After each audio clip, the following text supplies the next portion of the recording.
Il se passe quelque chose d'inquiétant derrière les murs séculaires du Vatican. Un silence organisé, une dissimulation systématique qui dure depuis des décennies.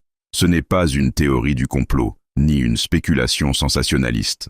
C'est une réalité à laquelle j'ai été confronté personnellement, après 32 années de service au sein de la Bibliothèque apostolique Vaticane, là où sont conservés les documents les plus sensibles de l'Église.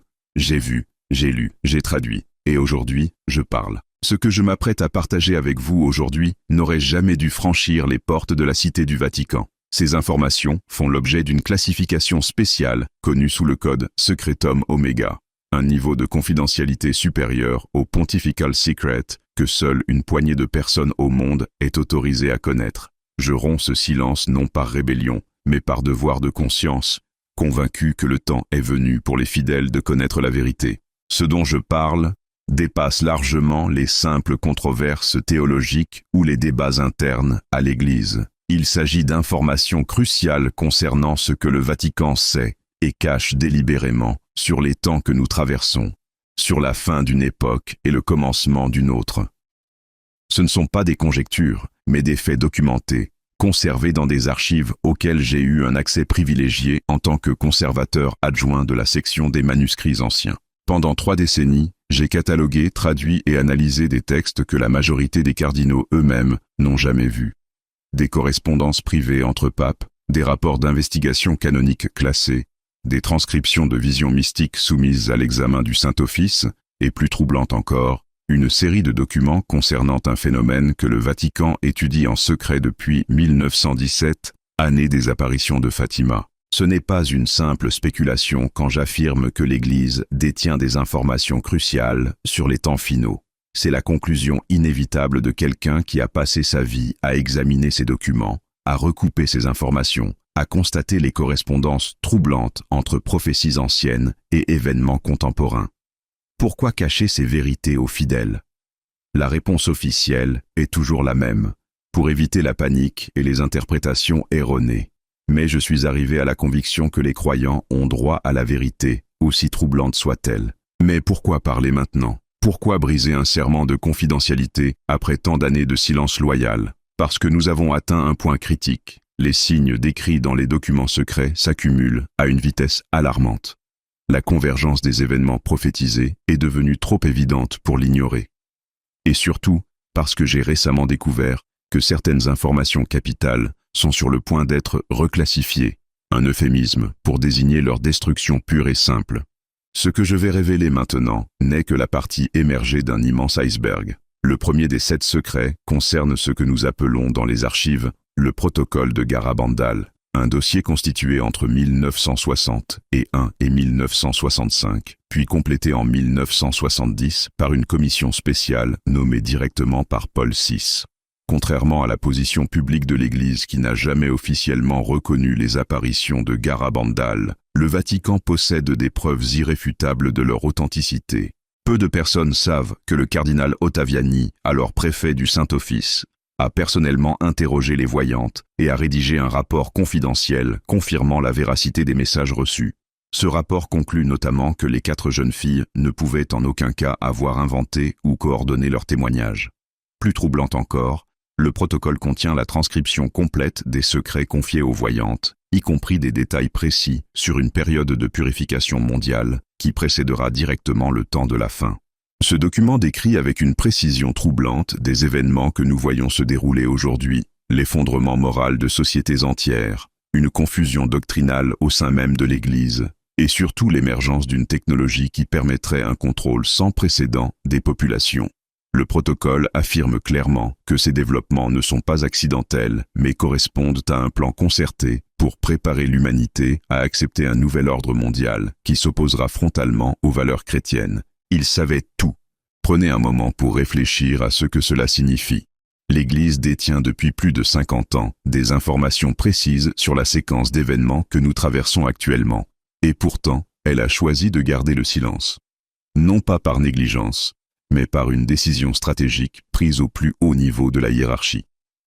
Le deuxième secret concerne ce que les documents internes appellent la convergence des cycles. C'est peut-être l'élément le plus stupéfiant de tous. Depuis le pontificat de Léon XIII, le Vatican maintient une unité spéciale, rattachée à l'Observatoire du Vatican, chargée d'étudier les correspondances entre cycles astronomiques, prophéties bibliques et apparitions mariales. Cette unité, connue sous le nom de Commission des signes des temps, a identifié un modèle cyclique qui se répète tous les 440 ans environ, coïncidant avec des événements majeurs de l'histoire de l'Église et de l'humanité. Selon leurs calculs, basés sur des données astronomiques, des analyses statistiques et des corrélations historiques, nous sommes entrés depuis 2019 dans la phase finale d'un de ces cycles, le 7e depuis la naissance du Christ.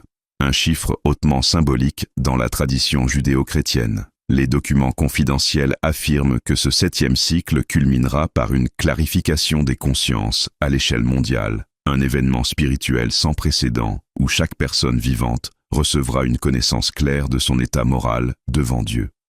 Ce phénomène, décrit dans diverses prophéties catholiques sous différents noms, l'illumination des consciences, l'avertissement, est considéré comme imminent par les experts du Vatican. Plus troublant encore, les calculs de la Commission, basés sur l'analyse de cycles astronomiques et historiques, situent cet événement dans un intervalle précis que nous sommes en train de traverser. Cette information est si sensible qu'elle est conservée dans un coffre spécial accessible uniquement au pape et à 2 cardinaux spécifiquement désignés. Si vous aussi vous avez remarqué les signes dont je parle, ces changements inexplicables dans le ciel, ces phénomènes lumineux inexpliqués, cette sensation étrange que quelque chose d'immense se prépare, écrivez simplement « Je les vois aussi » dans les commentaires. Vous serez surpris de découvrir combien d'autres personnes partagent cette même intuition, ce même pressentiment que nous ne sommes pas informés de toute la vérité. Ce message frappe par sa profondeur lorsqu'on réalise que l'Église ne se contente pas d'attendre passivement l'accomplissement de prophéties anciennes. Elle les étudie activement, les analyse et en surveille les signes précurseurs avec une rigueur scientifique que peu soupçonnent. La Commission des signes des temps emploie des astronomes, des mathématiciens, des linguistes spécialisés en langues anciennes, et même des analystes formés aux méthodes modernes de traitement des données. Et vous, que ressentez-vous en apprenant que les plus hautes autorités religieuses possèdent des informations aussi cruciales sans les partager avec les fidèles? Est-ce de la colère, de l'incrédulité, ou peut-être un sentiment de confirmation de ce que vous pressentez déjà? Le 3e secret constitue peut-être l'élément le plus controversé de ces révélations. Il concerne ce que les documents internes nomment le 3e message de Fatima, qui n'est pas le même que le 3e secret, officiellement révélé en 2000.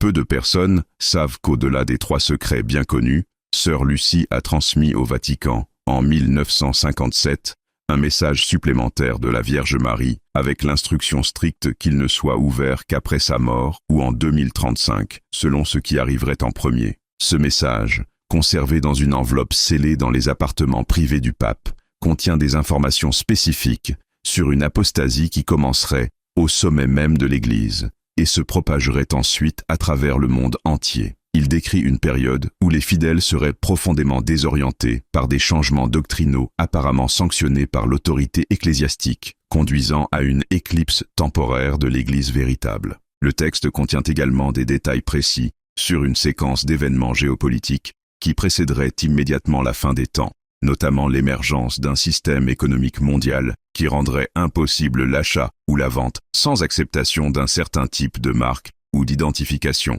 Une référence troublante aux descriptions de l'Apocalypse de Saint Jean. Le masque va tomber. Ce n'est pas une affaire de cathédrale, c'est une affaire de cœur.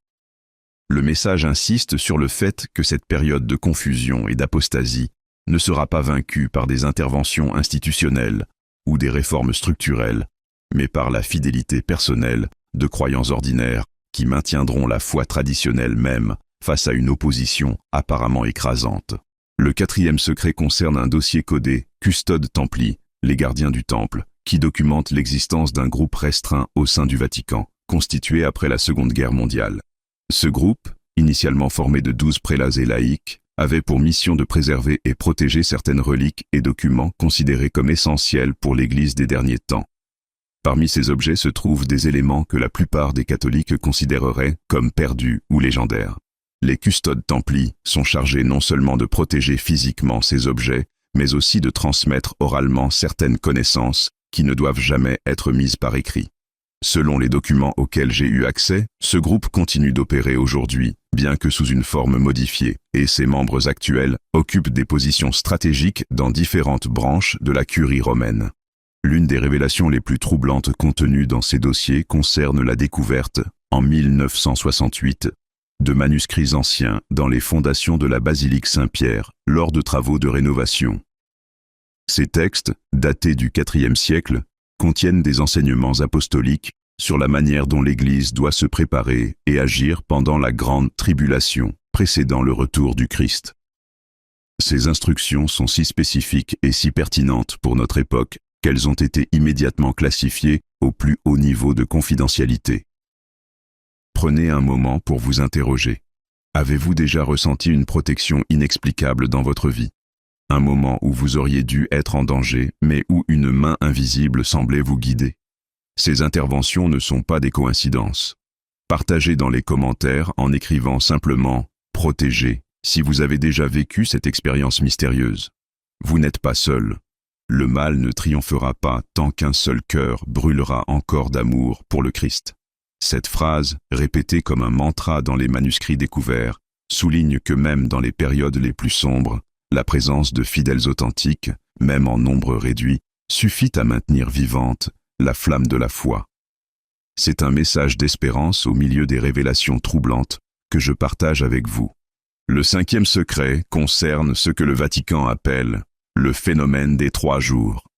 Depuis les années 1970, l'Église a systématiquement recueilli et analysé des centaines de prophéties, visions et locutions privées reçues par des mystiques et des voyants du monde entier concernant une période de 3 jours d'obscurité complète qui précéderait la fin des temps. Ce que je vais vous dire maintenant vous semblera incroyable. Pourtant, c'est documenté, c'est étudié, c'est préparé. Ce qui est remarquable, c'est la cohérence de ces témoignages indépendants, provenant de personnes de culture, d'éducation et de milieux totalement différents, qui décrivent avec une précision troublante les mêmes événements, les mêmes signes précurseurs et les mêmes instructions pour s'y préparer. Une équipe spéciale au sein de la Congrégation pour la doctrine de la foi a compilé ces témoignages dans une base de données sécurisée et a identifié 84 points de concordance entre eux.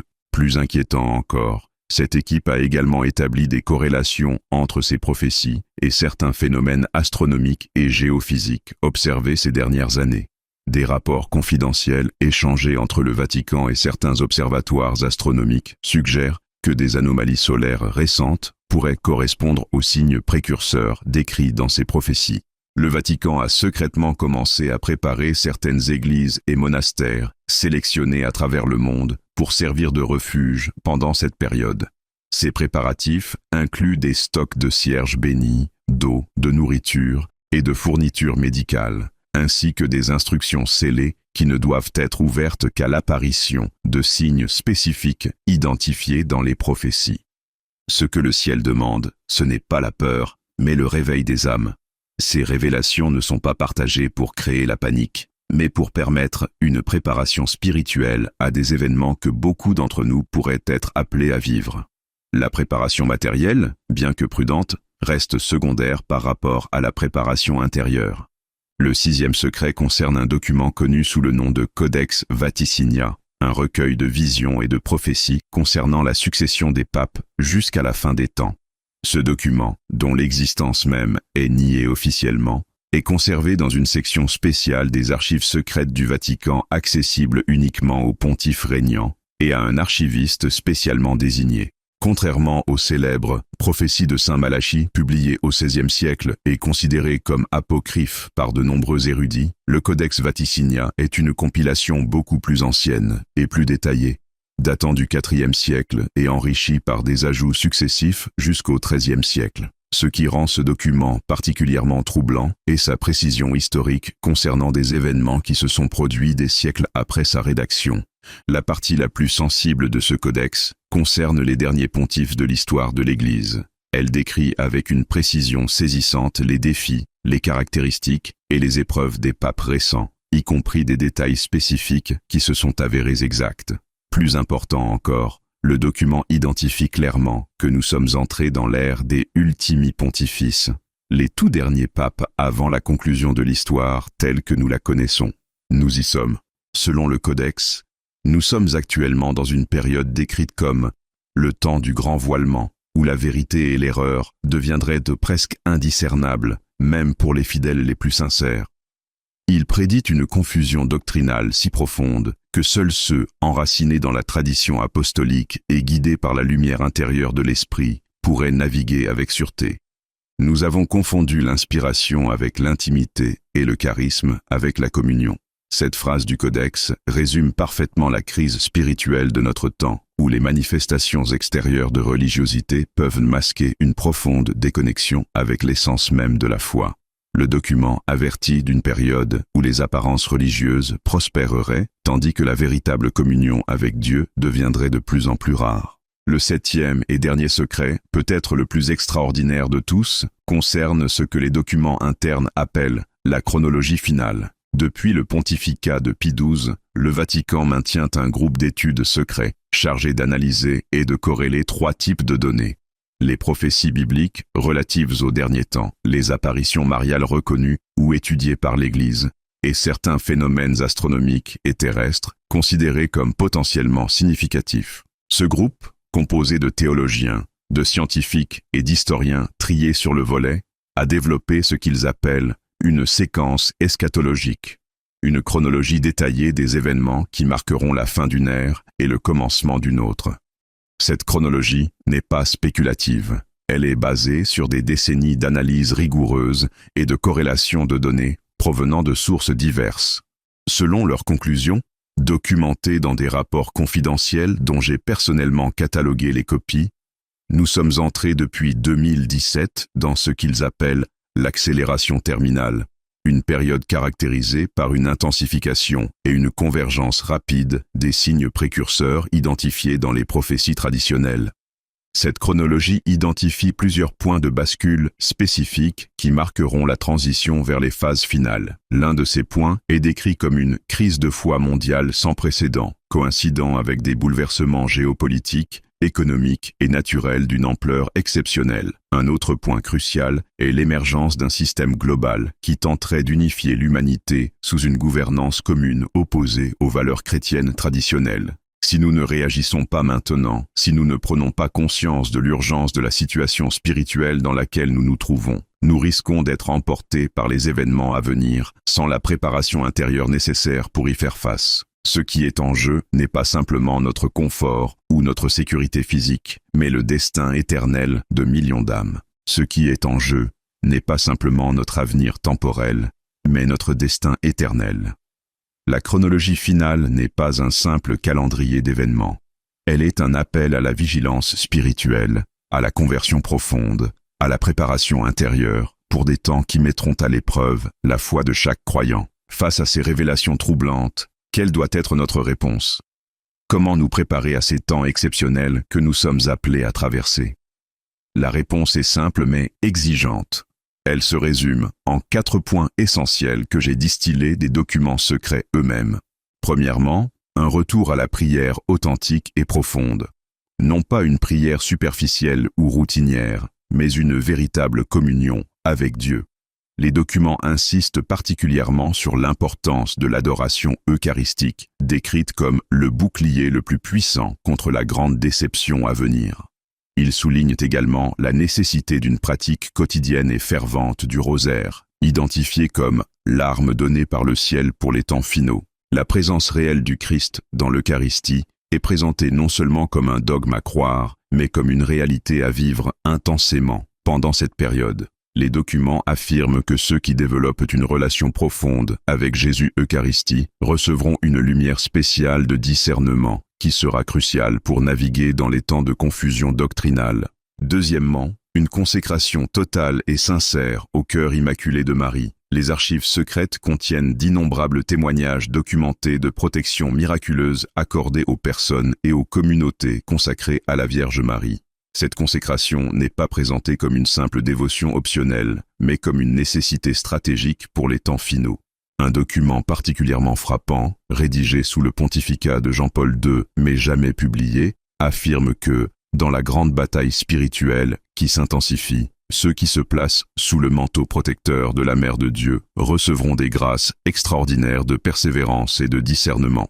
Il précise que cette consécration doit être vécue quotidiennement, renouvelée régulièrement, et qu'elle doit informer chaque aspect de la vie du croyant. Troisièmement, un retour au sacrement, en particulier à la confession régulière. Les documents secrets insistent sur le fait que la purification intérieure constante sera essentielle pour maintenir la clarté spirituelle dans une époque de confusion croissante. La confession fréquente, au moins mensuelle, est décrite comme indispensable pour résister à la grande déception qui séduira même les élus. Plus surprenant encore, certains documents suggèrent que dans les phases finales de la chronologie, certains sacrements pourraient devenir difficiles d'accès pour de nombreux fidèles. Il recommande donc de thésauriser la grâce en recevant les sacrements aussi souvent que possible, tant qu'ils sont facilement disponibles. Quatrièmement, la formation de petites communautés de foi authentiques. Les archives contiennent des instructions détaillées, jamais publiées, sur la manière dont les croyants devraient s'organiser en petits cénacles, des groupes de prière et d'entraide spirituelle, qui maintiendront vivante la tradition apostolique, même en temps de grande confusion. Ces communautés sont décrites comme des îlots de lumière dans un océan d'obscurité, des lieux où la foi, l'espérance et la charité pourront continuer à fleurir, même dans les circonstances les plus difficiles. Les documents soulignent que ces groupes ne doivent pas se couper du corps de l'Église, mais plutôt constituer des cellules de renouvellement au sein de structures plus larges qui pourraient être en crise. On ne se prépare pas à la pluie en lavant les vitres, mais en creusant des rigoles. Cette métaphore, trouvée dans un des manuscrits anciens, illustre parfaitement l'approche recommandée. Il ne s'agit pas d'améliorer les apparences extérieures de notre vie spirituelle, mais de creuser profondément les canaux qui nous permettront de recevoir et de conserver la grâce divine quand elle sera plus nécessaire que jamais. J'ai pris un risque immense en partageant ces secrets avec vous aujourd'hui. Ma sécurité n'est plus garantie. Si cette vidéo venait à disparaître soudainement, vous sauriez pourquoi. Pour que ces informations continuent à circuler, posez-vous cette question cruciale. Qui dans mon entourage doit absolument connaître ces vérités? Puis partagez cette vidéo avec eux immédiatement, avant qu'il ne soit trop tard. Et pour que je sache que ce message a été reçu, écrivez simplement « Veritas vincit ». La vérité vaincra. Dans les commentaires ci-dessous. Le temps presse, mais rien n'est encore perdu. Malgré la gravité des révélations que j'ai partagées, le message fondamental qui émerge des documents secrets du Vatican est un message d'espérance. Les épreuves à venir sont présentées non comme une punition, mais comme une purification, une occasion de renouveau spirituel sans précédent. Les prophéties concordent toutes sur un point essentiel. Après la période de tribulation, viendra un temps de paix et de renouveau spirituel extraordinaire. Ce que nous traversons n'est pas la fin du monde, mais la fin d'une ère, la transition douloureuse mais nécessaire vers une nouvelle époque de l'histoire de l'Église et de l'humanité. C'est maintenant, aujourd'hui, que vous devez décider comment vous positionner face à ces réalités. Allez-vous continuer à vivre comme si rien d'extraordinaire n'était en train de se produire? Ou allez-vous prendre au sérieux ces avertissements et commencer à vous préparer spirituellement pour les temps exceptionnels que nous sommes appelés à traverser? La vérité vous rendra libre.